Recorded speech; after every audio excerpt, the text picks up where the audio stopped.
এই রাস্তাটির কারণে এই সামনে যে বাড়িটি আছে এই বাড়িটির মানুষের অনেক চলাচল করতে খুবই কষ্ট হয়।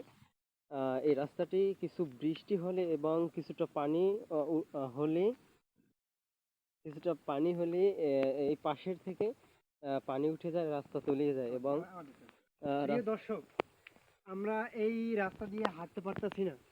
এই রাস্তা দিয়ে হাঁটলে আমরা অনেক মানুষ এখানে পাথর খেয়েছে এবং পাথর খেয়ে তারা হাসপাতালে চলে গিয়েছে।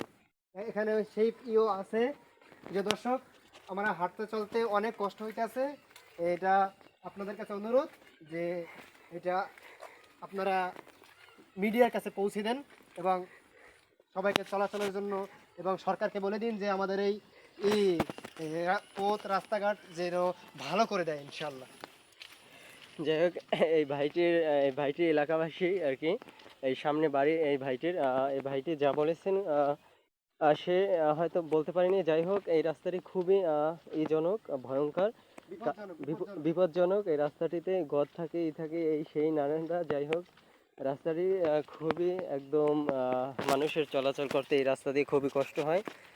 এক কথায় চলাচল করতেই পারে না। পুরুষ মানুষ কিছুটা চলাচল করলেও মহিলা ঘর থেকেই বের হতে পারে না। এই রাস্তাটা খুবই প্রয়োজন। এটা শেয়ার করে দিন ভিডিওটা, যাতে সরকারের কাছে পৌঁছায় এবং এই রাস্তাটা যাতে কার্যক্রম শুরু করে সরকার। যাই হোক, এই পর্যন্তই। এবং সামনে আরেকটু কিছু কথা আছে। সামনে এই রাস্তাটা ভেঙে পড়েছে, সাইডে একটা পুকুর আছে। তো সামনে এই রাস্তাটি, এই যে দেখতে পাচ্ছেন, রাস্তাটি একদম ভেঙে গেছে। বর্তমানে এই রাস্তাটি দিয়ে গাড়ি ঘোড়া একদম চলাচল করতে পারছে না। রাস্তাটি পুরো অর্ধেক ভেঙে পড়ে গেছে আর ভাঙতে আছে। এই রাস্তাটি দিয়ে গাড়ি ঘোড়া একদমই চলতে পারতেছে না এবং মানুষ চলাচল করতেও অনেক কষ্ট হচ্ছে।